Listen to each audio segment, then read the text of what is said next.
Hello दोस्तों, कैसे हो आप सब। आई होप आप सभी अच्छे होंगे। दोस्तों, जैसा कि आप सभी को पता है कि आरआरबी ग्रुप डी का एग्जाम अभी चल रहा है, तो इसी के आधार पर मैथ्स के पेपर का सॉल्यूशन करवाने वाला हूं जो 23 दिसंबर की सेकंड और थर्ड शिफ्ट में पूछा गया है। ठीक है दोस्तों, यदि आपने हमारे चैनल को सब्सक्राइब नहीं किया तो प्लीज़ सब्सक्राइब कर लीजिए दोस्तों, और अपने वीडियो को अपने दोस्तों तक शेयर कर दीजिए और वीडियो को लाइक भी कर दीजिए।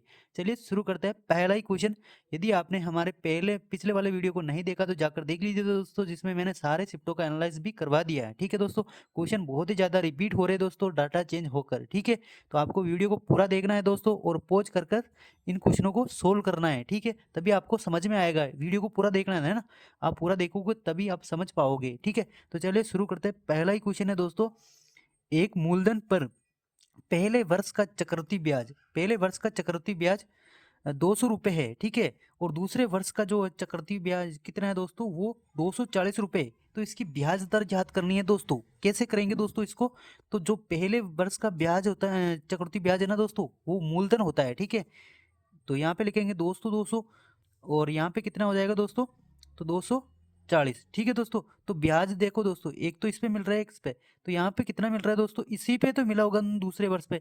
ठीक है, तो यहाँ पे कितना मिलेगा, 40 का ब्याज मिलेगा। ठीक है, और बटे हुए कितने साल में दोस्तों, इस पे 200 पे। ठीक है, 200 पे और इंटू कर देंगे दोस्तों, कितने से, 100 से गुणा कर देंगे। तो अब 2 जीरो से हम 2 जीरो काट देंगे दोस्तों। ठीक है, और इसको इससे काटेंगे तो कितना आएगा दोस्तों, यहाँ पे आएगी दर कितने, 20%। ठीक है दोस्तों, तो 20% हो जाएगी इसकी ब्याज दर। यही इस क्वेश्चन का राइट आंसर था दोस्तों, है ना। नेक्स्ट क्वेश्चन था दोस्तों, को भिन्न के रूप में व्यक्त करो। एक दे रखी है 0.514 है, जो 41 पर भार है ना। तो इसको कैसे सोल्व करते हैं दोस्तों, जितनी संख्याओं पे भार होता है ना दोस्तों, उसका तो बटे हुए में 9 आ जाता है ना। और जिस पे भार नहीं होता ना दोस्तों, उसमें 0 आता है। तो इसको सोल्व करो दोस्तों। तो यहाँ पे देखो दोस्तों, कितने पे भार है दोस्तों, तो 2 पे भार है ना। तो यहाँ पे 9 लिख दो। फिर क्या करेंगे दोस्तों, जितने पे बार नहीं ना, उतने यहाँ पे एक जीरो, तो एक पे नहीं तो एक जीरो यहाँ पे लगा देंगे। अब क्या करेंगे दोस्तों, जो 541 है ना दोस्तों, 500 500 और 41, इसमें से जिसमें बार नहीं है ना दोस्तों, उसको घटा लेंगे। ठीक है, ये अपना को ध्यान रखना है। अब आ जाएगा अपना आंसर। तो दोस्तों, यहाँ से एक आंसर लाएंगे, 11 में से 5 गया तो यहाँ पे आएगा 4, यहाँ पे आएगा 3, और यहाँ पे कितना आ जाएगा दोस्तों, तो 5।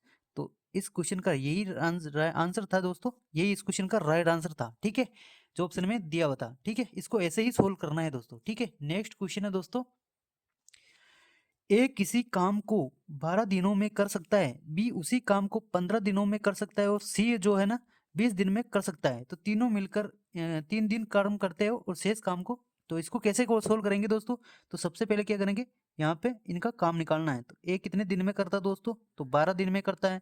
बी कितने दिन में करता है दोस्तों, तो 15 दिन में कर सकता है। ठीक है, और सी कितने दिन में कर सकता है, तो वो 20 दिन में कर सकता है। दोस्तों, इनका एलसीएम लेंगे ना, जो पूरा काम होता है, तो इनका एलसीएम आएगा दोस्तों, जो सभी से कट रहा है तो वो 60 है ना। अब क्या करेंगे, 12 का इसमें भाग देंगे तो 12 5 60 होता है दोस्तों, 15 चौक होता है, यहाँ पे 60 आ जाएगा दोस्तों, 4 आ जाएगा, और 20 दिया होता है 60, तो यहाँ पे 3 आ जाएगा। ठीक ठीक है, अब बोल रहा है कि भाई 3 दिनों तक तीनों काम मिलकर काम करते हैं, तो दोस्तों तीनों को जोड़ लो दोस्तों, 4 5 9 होता है, 9 और 3 12। ठीक है, 3 दिन तक काम किया तो कितना काम हुआ दोस्तों, तो 36 काम हो गया। ठीक है, अब कह रहा बी अकेला, तो 36 काम तो हो चुका है, टोटल काम 60 था, उसमें से माइनस करेंगे दोस्तों, तो यहाँ पे आएगा 4, यहाँ पे 5 बचेगा ना दोस्तों, तो उसमें से 3 कराएंगे तो 24। तो 24 काम अभी शेष बचा है, उसको बी अकेला कितने दिनों में करेगा, तो बी की एफिशिएंसी यहाँ पे 4 है दोस्तों, तो 4 से भाग दे दो, तो 4 छिके होता है 24, 4 छिके 24, तो 6 दिन में जो है बी शेष काम को अकेला कर लेगा। ठीक है दोस्तों, नेक्स्ट क्वेश्चन है दोस्तों,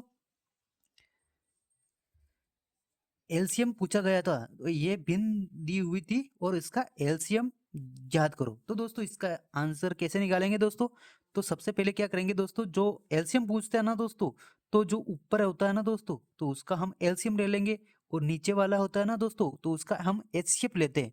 जब एचसीएफ पूछता है ना दोस्तों, तो ऊपरली वाले संख्याओं का हम मेसअप लेते हैं, यानी एचसीएफ लेते हैं ना, और नीचे वाली संख्या का एलसीएम लेते हैं। तो इसमें क्या करेंगे दोस्तों, इसमें एलसीएम पूछा गया है, तो ऊपरली जो ऊपर संख्या है ना, उसका एलसीएम याद करेंगे। तो इनका एलसीएम कैसे आएगा दोस्तों, तो इनका जो जैसे 20 और 15 और इसका, तो इसकी वह बड़ी से बड़ी संख्या है, वह छोटी से छोटी संख्या जिसमें सभी का भाग चला जाए। तो दोस्तों 15 और 10 और 5 का में 30 है दोस्तों, तो 30 इसका एलसीएम आ जाएगा। ठीक है, और इनका एचसीएफ क्या होगा दोस्तों, 7 और 9 और ये सारी प्राइम है, तो इसका एचसीएफ हो जाएगा दोस्तों 1, है ना। सभी में भाग जाना चाहिए सबका, तो इसमें 1 का भाग जाएगा, तो इसका जो एलसीएम आ जाएगा ना दोस्तों वो आ जाएगा 30। ठीक है, तो यही इस क्वेश्चन का राइट आंसर हो जाएगा। ठीक है, नेक्स्ट क्वेश्चन था दोस्तों, निर्देशांक दिए हुए थे दोस्तों। ठीक है, 3 निर्देशांक दिए हुए थे, उससे बने त्रिभुज का क्षेत्रफल ज्ञात करना था दोस्तों। ऐसा क्वेश्चन आ चुका है दोस्तों, तो इसको कैसे करेंगे दोस्तों, तो इसके लिए एक शॉर्ट ट्रिक है। ठीक है, तो क्या करेंगे दोस्तों, कोई भी दो बिंदु, मतलब एक बिंदु है ना दोस्तों, इसको हम जीरो करने की कोशिश करेंगे। ठीक है, तो इसका एक फॉर्मूला होता है वो मैं बताऊंगा। ठीक है, तो सबसे पहले क्या करेंगे, एक वाले को जीरो बना लो। तो दोस्तों मैं जीरो बनाने के लिए क्या करूंगा दोस्तों, इसमें से 6 घटाऊंगा, और यहाँ पे जीरो तो जीरो रहने दो क्योंकि जीरो घटाऊंगा। ठीक है, अब क्या करेंगे दोस्तों, सभी में से घटाना है ना, जो इसको जीरो कर रहा है, तो यहाँ पे -6 करना है दोस्तों एक्स वाले में, और यहाँ पर जीरो। यहाँ पर क्या करेंगे, माइनस का 6 करेंगे दोस्तों, और यहाँ पर जीरो। अब क्या करेंगे दोस्तों, इसमें से घटा लेंगे, तो यहाँ पे 15 में से 6 किया तो यहाँ पे आएगा 9, और ये जीरो है ही ये। ठीक है, अब क्या करेंगे दोस्तों, ये वाला 1 हो गया, और फिर आगे करेंगे दोस्तों इसको, तो यहाँ पे क्या आएगा दोस्तों, 6 में से 3 गए तो माइनस का आएगा यहाँ पे 3, और यहाँ पे कितना आएगा दोस्तों, 6 आएगा। अब क्या करना है दोस्तों, इसको बाहर वाली संख्याओं को बाहर ही गुणा करना है, अंदर वाली संख्याओं को अंदर ही गुणा करके बटे हुए 2 कर देना है। तो दोस्तों 9 को इससे गुणा करेंगे 6 से। ठीक है, तो 9 छिके होता है 54, कितना होता है दोस्तों, 54। ठीक है, और यहाँ पे 0 और 3 से गुणा करेंगे तो दोस्तों ये 0 आ जाएगा, लेकिन माइनस करना है। ठीक है, तो यहाँ पे 0 आ जाएगा। अब 0 की कोई वैल्यू नहीं आती है तो ये इसका कोई मैं तो नहीं है, 2 से भाग भी दे देंगे, तो 54 में जब 2 का भाग दिया जाता है ना दोस्तों, तो इसका आंसर आ जाएगा अपना 27। ठीक है, कितना आ जाएगा, सॉरी 27 है ना, 54 है ना यहाँ पे, तो 27 इसका राइट आंसर हो जाएगा जो ऑप्शन में दिया हुआ था। ठीक है दोस्तों, ऐसा क्वेश्चन पूछा जा रहा है तो आप इसको ऐसे ही सोल्व करना है, इसकी ये शॉर्ट ट्रिक है। अंदर की संख्याओं को अंदर गुणा करना है, और माइनस जो बाहर की संख्याओं को बाहर की संख्या से गुणा करके अंतर करके आधा कर देना है। ठीक है, नेक्स्ट क्वेश्चन है दोस्तों, एक व्यक्ति अपनी आय का 90% जो है व्यय कर देता है, तो उसकी आय में 40% की वृद्धि होती है और व्यय में 30% की वृद्धि होती है। तो बचत में प्रतिशत वृद्धि ज्ञात करो। इसको कैसे करेंगे दोस्तों, तो आय क्या होती है दोस्तों, 100% होती है। ठीक है, आय क्या होती है, 100% होती है।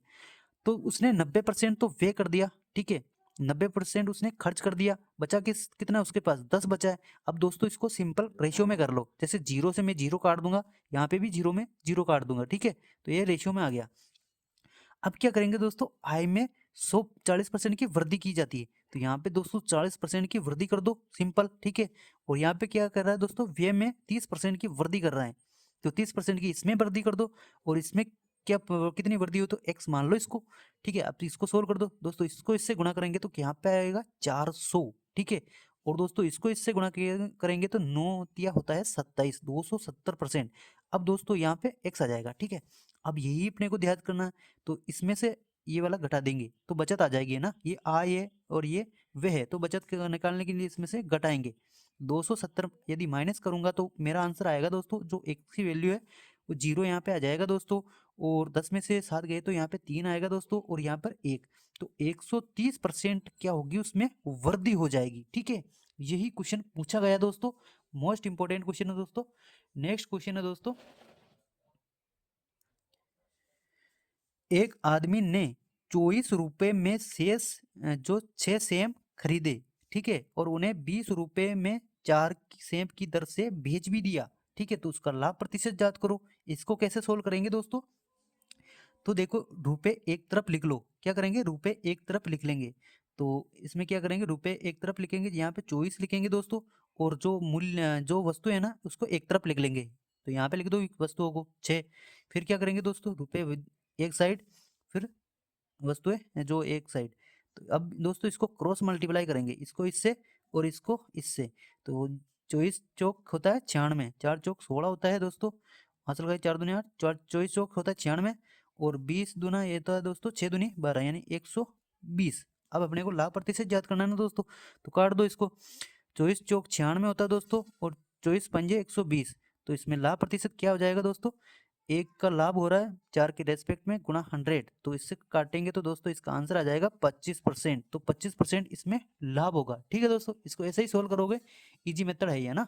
नेक्स्ट क्वेश्चन था दोस्तों, इसको कैसे सोल्व करेंगे दोस्तों, सबसे सिंपल फॉर्म में रखो 11 प्लस का, फिर इसको यहाँ पे बटेवे में है ना दोस्तों, तो 11 बटेवे 11 इंटू 11, ठीक है, यहाँ पे माइनस आएगा, फिर 11 प्लस का 11, ठीक है, बटेवे में 11 और इंटू फिर करेंगे यहाँ पे 11, फिर वापस करेंगे माइनस 11, दोस्तों ये वाला कट जाएगा, ये माइनस में है ये प्लस में है, तो इससे ये कट जाएगा। ठीक है, तो यहाँ पे कुछ नहीं आएगा, 0 आएगा। ठीक है, अब आगे सोल्व कर लो दोस्तों, तो यहाँ से मैं 11 से ये 11 काट दूंगा दोस्तों, तो यहाँ पे क्या बचा, एक तो 11 और एक 11, तो यहाँ पे कितना आएगा, तो 11 प्लस 11 हो जाता है 22, और इसको सोल्व करूंगा दोस्तों तो 11 से ये 11 कट जाएगा।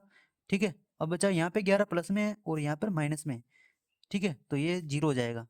ठीक है, प्लस का 0, तो बचेगा क्या, अपना आंसर आ जाएगा 22। ठीक है, यही इस क्वेश्चन का राइट आंसर था। नेक्स्ट क्वेश्चन है दोस्तों, जया ने अपने खेत के 1/3 भाग को में गन्ना और 1/4 खेत के जो भाग है उसमें मूंगफली और 25 एकड़ के शेष खेत में क्या जवार बोई है ना, लगाया है। तो दोस्तों जो है ना, तो जया का खेत के कुल कितने एकड़ में है ना, तो यही इसमें याद करना था। इसको कैसे सोल्व करेंगे दोस्तों, तो यहाँ पे 3 है और 4 है, इनका एलसीएम ले लेंगे, तो एलसीएम कितना आएगा दोस्तों, 12 आएगा। ठीक है, तो 12 का 1/3 भाग कितना होता है दोस्तों, तो वो होता है कितना, 3 चौक 12, 4 तो इधर इसमें हो गया, और दोस्तों 4 में क्या हो गया, गन्ना हो गया। ठीक है, यहाँ पे 4 में गन्ना हो गया, और दोस्तों जो 12 है उसका फिर 1/4 करेंगे, तो 4 दिया 12, तो दोस्तों कितने में होएगा, यहाँ पे 3, तो 3 में क्या करेगा, वहाँ पे मूंगफली है।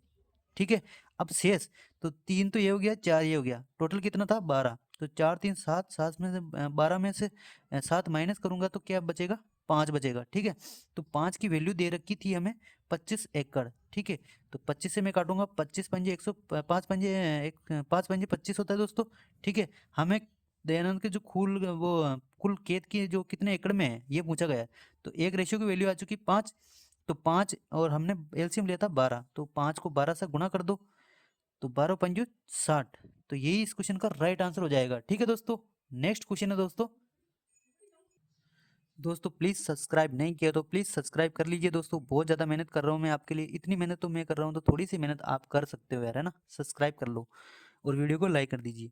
नेक्स्ट क्वेश्चन था दोस्तों, 40 सेंटीमीटर व्यास वाले एक धात्विक गोले को 0.5 सेंटीमीटर त्रिज्या वाले छोटे गोले में बनाने के लिए पिघलाया जाता है, तो कितने गोले बनेंगे ऐसे छोटे, तो इसको कैसे सोल्व करेंगे दोस्तों, जो गोले का फॉर्मूला होता है ना आयतन वाला, तो आयतन को बराबर कर देंगे, तो दोस्तों छोटे को इधर लिख लो, तो छोटे गोले का आयतन होता है दोस्तों, वो होता है कितना होता है, 4/3 पाई आर आर क्यूब। ठीक है, इसको बराबर कर देंगे दोस्तों, और कितना निकालना, छोटे का निकालना, तो n से गुणा कर देंगे और इसको बराबर कर देंगे बड़े वाले गोले के आयतन के, तो वो फॉर्मूला होता है 4/3 पाई आर क्यूब। अब इसमें मान रख देंगे दोस्तों, तो ये 4/3 से 4/3 कट जाएगा, पाई से ये पाई कट जाएगा, बचेगा क्या, आर क्यूब और आर क्यूब। अब दोस्तों हमें n का मान याद करना है, यहाँ पे n रहने दो, और इंटू जो छोटे त्रिज्या है उसकी कितनी दे रखी है, छोटे गोले की त्रिज्या वो 0.5 सेंटीमीटर दे रखी है, तो 0.5 से गुणा कर दो दोस्तों। ठीक है, तो 0.5 से गुणा कर दो, तो इसको 0.5 से गुणा करना है ना दोस्तों, तो यहाँ पे गुणा कर दो 3 बार, है ना, क्यूब होता है ना दोस्तों, तो 0.5 इंटू 0.5। ठीक है, अब क्या करेंगे दोस्तों, बड़े वाले गोले की त्रिज्या कितनी है, यहाँ पर व्यास दे रखा है, व्यास की आधी होती है त्रिज्या, तो त्रिज्या कितनी आ जाएगी दोस्तों, तो 2 का भाग दे देंगे तो 20 आ जाएगी, तो 20 से गुणा कर दो, यहाँ पे 20 इंटू 20 इंटू 20, है ना, तो अब इसको काट दो, तो दोस्तों अब क्या करेंगे, 0 पॉइंट हटाया, पॉइंट हटाया, पॉइंट हटाया, तो यहाँ पे 3 0 लग जाएगा। ठीक है, अब इसको काट दो, 5 चौक होता है, 5 चौक 20। ठीक है, 5 चौक 20 हो जाएगा, फिर 5 चौक 20, फिर 5 से काटूंगा तो 5 चौक 20। ठीक है, अब 4 चौक 16, 16 चौक 64। ठीक है, तो यहाँ पे आएगा 64 और 3 0 यही है ही है। ठीक है, तो यही इस क्वेश्चन का राइट आंसर हो जाएगा दोस्तों, जो ऑप्शन में दिया हुआ था। ठीक है, नेक्स्ट क्वेश्चन था दोस्तों, एक शहर की वर्तमान जनसंख्या कितनी है, 4000 है, यदि जनसंख्या वर्ष प्रति वर्ष जो 5% की दर से बढ़ती है तो 2 वर्ष बाद गांव की जनसंख्या क्या है। ठीक है दोस्तों, ऐसे क्वेश्चन पूछे जा रहे हैं दोस्तों। तो इसको कैसे सोल्व करेंगे दोस्तों, तो यहाँ पे लिख लो 4000। ठीक है, यहाँ पे 4000 लिख लेंगे दोस्तों। और 5% की वृद्धि हो रही है ना दोस्तों, तो 5 को 100 में जोड़ दो तो कितना आएगा यहाँ पे 105 बटे वे 100। ये 2 बार बढ़ रही है ना 2 वर्ष में, तो 2 वर्ष से मतलब 1 वर्ष का हो गया, 1 वर्ष और कर दो दोस्तों, तो ये हो जाएगा। ठीक है, अब क्या करेंगे दोस्तों, 2 जीरो से मैं 2 जीरो काट दूंगा। ठीक है, और 1 जीरो से मैं ये 1 जीरो काट दूंगा। फिर 2 से गुणा करूंगा इसको, तो 2 दूनी होता है 4, 2 पंजे होता है 10। ठीक है, अब क्या करूंगा दोस्तों, इसको इससे काटूंगा, तो 5 दूनी होता है 10 और 5 एकम 5। ठीक है, अब क्या करूंगा दोस्तों, 21 दूना होता है 42, तो 105 इंटू 42, 42 से मैं गुणा कर दूंगा। ठीक है, अब इसको इससे गुणा करना है 42 को, तो गुणा कर दो, 2 पंजे होता है 10। ठीक है, फिर 2 एकम 2। ठीक है, फिर 4 पंजे 20 होता है। ठीक है, और 4 एकम 4 होता था। अब इसको जोड़ लो दोस्तों, तो 0 1 4 4, तो ये आ जाएगा इसका राइट आंसर। ठीक है, जो ऑप्शन में दिया हुआ था। ठीक है दोस्तों, कैसी लगी ट्रिक कमेंट बॉक्स में जरूर बताना दोस्तों, है ना। नेक्स्ट क्वेश्चन है दोस्तों, एक आदमी ए से बी तक 36 किलोमीटर प्रति घंटा की चाल से जाता है, वह बी से ए पर 45 किलोमीटर प्रति घंटा की चाल से वापस आता है, तो पूरी यात्रा में उसकी औसत चाल ज्ञात करनी है। तो औसत चाल का फॉर्मूला होता है दोस्तों, वो क्या होता है दोस्तों, मोस्ट इंपॉर्टेंट फॉर्मूला है दोस्तों। इसको पढ़कर जाओ आप, है ना। वीडियो को आपको पॉज करके क्वेश्चनों को सोल्व करना है, तभी आपको समझ में आएगा। ठीक है, तो और वीडियो को पूरा भी देखना है। नेक्स्ट था दोस्तों, जो इसका फॉर्मूला क्या होता है दोस्तों, 2 इंटू उनके चालों का गुणनफल 2xy अपॉन ax प्लस का y, ये होता है औसत चाल का। जब एक जाता है और वापस आता है, दूरी सेम होती है। ठीक है, तब ये फॉर्मूला लगता है। तो यहाँ इसको लगा दो दोस्तों, तो 2 इंटू पहली चाल कितनी दे रखी है, तो 36 दे रखी है दोस्तों। दूसरी चाल दे रखी है 45 किलोमीटर प्रति घंटा, और दोनों का योग कितना है दोस्तों, तो वो है कितना है दोस्तों, तो दोनों को जोड़ लो दोस्तों, तो 6 और 5 होता है 11, असल का 1 4 4 8, तो 81 हो जाता है दोस्तों। अब इसको काट लो, 9 चौका 9 नाम 81 होता है, 9 पंजू 45 होता है दोस्तों, और 9 चौक होता है 36, 4 पंजू 20 होता है दोस्तों, और 20 दुना 40, तो इसकी औसत चाल आ जाएगी दोस्तों 40 किलोमीटर किलोमीटर प्रति घंटा। ठीक है, ये इसका आंसर आ जाएगा। ठीक है, जो ऑप्शन में दिया हुआ था। नेक्स्ट क्वेश्चन था दोस्तों, हाइट एंड डिस्टेंस से हर शिफ्ट में क्वेश्चन पूछे जा रहे हैं दोस्तों, तो जरूर पढ़कर जाओ आप, है ना। और इसको सोल्व करने के लिए, और मैंने जो टेलीग्राम पर भी डाल दिया दोस्तों, जो आप देख कर जाना है ना, मैंने उसका फॉर्मूला पूरा डाल दिया है। तो इसको कैसे सोल्व करेंगे दोस्तों, जमीन पर एक बिंदु से टावर के शीर्ष का उन्नयन कोण 45 डिग्री है। यदि कोई व्यक्ति टावर की ओर चला जाता है कितना 20 मीटर, तो इसका उन्नयन कोण 60 हो जाता है। ठीक है दोस्तों, तो इसको कैसे सोल्व करेंगे दोस्तों, तो एक फॉर्मूला होता है दोस्तों, है ना। तो इसको ऐसे सोल्व करते हैं दोस्तों, जब पहले तो कितना थीटा का मान दिया हुआ था 45 डिग्री दिया हुआ था। ठीक है, और अब क्या हो जाता है उसके, वो 60 डिग्री हो जाता है जब चलता है तब। ये होता है दोस्तों डी होता है, और ये कितना होता है दोस्तों, तो इसका मान होता है डी बटे हुए D/2, और रूट तीन प्लस का 1, है ना। और यही यही होता है, लेकिन यहाँ पे रूट 60 के सामने रूट 3 होता है ना। तो अब क्या करेंगे दोस्तों, यहाँ पे गुणा कर देंगे रूट 2, फिर क्या आएगा, ये रूट 3 ऐसे को ऐसे रहने दो प्लस का 1, और रूट 3 से गुणा कर दो, है ना। यही इस क्वेश्चन का राइट आंसर हो जाएगा। अब पूछा गया क्या गया था दोस्तों, उसकी ऊंचाई पूछी गई थी। तो जो ऊंचाई कितनी दे रखी दोस्तों, वो 20 मीटर चला, तो यहाँ पे रखो दोस्तों, इसमें मान रख दो, ऊंचाई याद करनी है तो ये ऊंचाई होती है ना। तो रूट 3, और डी कितना दे रखा था दोस्तों 20, है ना। तो यहाँ पे 20 बटे हुए 2 करना है, और इंटू रूट 3 प्लस का 1 ब्रैकेट में, है ना। तो अब काट दो दोस्तों, तो यह आएगा दोस्तों रूट 3 इंटू 10, ठीक है, इंटू ब्रैकेट में है रूट 3 प्लस का 1।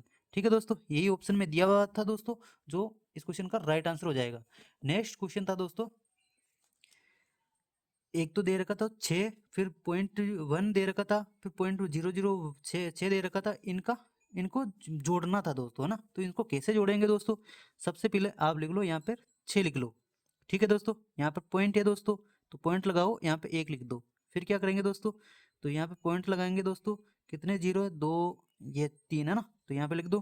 फिर क्या करेंगे, एक और लिख दो यहाँ पे, तो यहाँ पे पॉइंट लगाएंगे दोस्तों, तो 1 जीरो 2 जीरो फिर 3 जीरो, फिर यहाँ पे 6 आएगा दोस्तों ना, 6 आएगा, यहाँ पे 1 आएगा। अब इसको जोड़ लो दोस्तों, तो इनको जोड़ेंगे तो दोस्तों 1 आएगा, फिर आएगा यहाँ पे 6 6 12 का 2 आएगा, हासिल का 1 121, फिर आएगा दोस्तों यहाँ पे 121 हो गया, और यहाँ पर 1 आ गया, फिर आएगा 6। तो ये इस क्वेश्चन का राइट आंसर हो जाएगा दोस्तों, ठीक है, जो ऑप्शन में दिया हुआ था, ठीक है, यही इस क्वेश्चन का राइट आंसर होगा। नेक्स्ट क्वेश्चन था दोस्तों, 12 आमों का क्रय मूल्य जो है वो 16 आमों के क्रय मूल्य के बराबर है, तो हानि ज्ञात करनी थी। ठीक है दोस्तों, इसको कैसे सोल्व करेंगे दोस्तों, जो 12 सीपी दे रखा है ना, वो 16 आमों के जो एसपी के बराबर है, यानी विक्रय मूल्य के बराबर है। अब क्या करेंगे दोस्तों, इससे 4 से काटेंगे दोस्तों, इसको 4 तिया होता है 12, 4 चौक होता है 16, जो दोस्तों इसके गुणा में होता है ना, वो इधर आ जाता है, तो ये 4 हो जाएगा दोस्तों, यहाँ पर 3 हो जाएगा।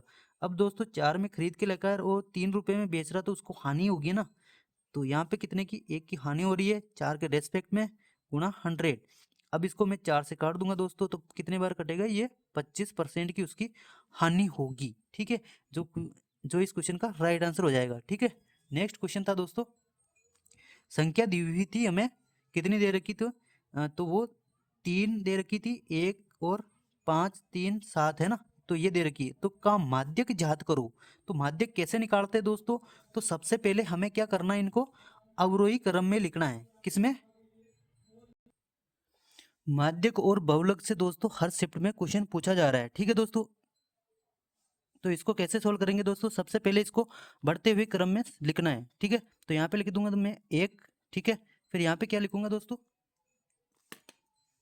तो यहाँ पे लिखूंगा मैं फिर 1, फिर आएगा 1 3 बार, सॉरी 2 बार दे रखा है, तो 2 बार 1 आएगा, फिर 2 आएगा दोस्तों, फिर आएगा 3, फिर आएगा 5 और 7, फिर इनका गुणेंगे है ना, तो कितने दोस्तों, 1 2 3 4 5 6, तो 6 होना दोस्तों।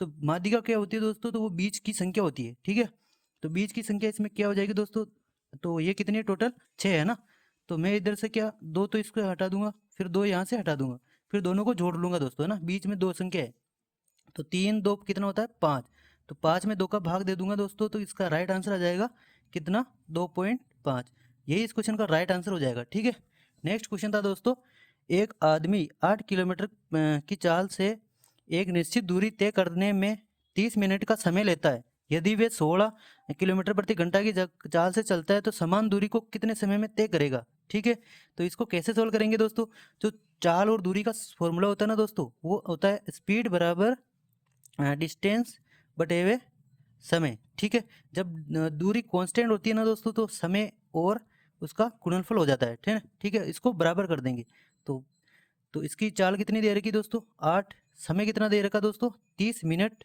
बराबर कर देंगे दोस्तों 16 किलोमीटर प्रति घंटा, फिर इसमें दूसरे का टाइम ज्ञात करना है। ठीक है, 8 से काटूंगा मैं 2 बार, और 2 से काटूंगा मैं 15 बार, तो इसका आ जाएगा आंसर, क्या आ जाएगा दोस्तों, टाइम कितना आ जाएगा 15 मिनट का। ठीक है, तो यही इस क्वेश्चन का राइट आंसर हो जाएगा दोस्तों। नेक्स्ट क्वेश्चन था दोस्तों, 3 क्रमागत विषम संख्याओं का गुणनफल दिया हुआ था, कितना है 693। तीनों संख्याओं में छोटी संख्या हमें ज्ञात करनी है, तो इसको कैसे सोल्व करेंगे दोस्तों, तो सबसे पहले देखो 3 क्रमागत विषम संख्याएं हैं, तो इनका टुकड़ा कर लेंगे, मतलब इनका कॉमन निकाल लेंगे। तो सबसे पहले मैं इसमें कॉमन क्या दिख रहा है दोस्तों, तो ये 11 का मल्टीपल है, तो मैं 11 से भाग दूंगा, तो होता है 11 का होता है 66, फिर कितने बार जाएगा 11 तिया 33। ठीक है, तो 11 यहाँ पे आ जाएगा, फिर इसको और दो दिख रहा कॉमन, तो 9 दिख रहा मुझे, तो 9 7 होता है 63। ठीक है, और यहाँ पर 11, तो इसमें पूछी गई है सबसे छोटी संख्या कौन सी होगी, तो सबसे छोटी संख्या ये है, ठीक है 7, तो इस क्वेश्चन का राइट आंसर हो जाएगा दोस्तों 7, जो ऑप्शन में दिया हुआ था। ठीक है, तो सारे क्वेश्चन मैंने सोल्व करा दिया दोस्तों, जो 23 दिसंबर की सेकंड और थर्ड शिफ्ट में पूछा गया है। ठीक है दोस्तों, यदि वीडियो अच्छा लगा तो प्लीज़ वीडियो को लाइक और चैनल को सब्सक्राइब जरूर कर लीजिए दोस्तों। इसी प्रकार मैंने सारी शिफ्टें भी एनालाइज करवा दी है, आपने नहीं देखा तो जाकर देख लीजिए दोस्तों। ठीक है, चलिए मिलते हैं नेक्स्ट वीडियो में, तब तक लिए जय हिंद जय भारत।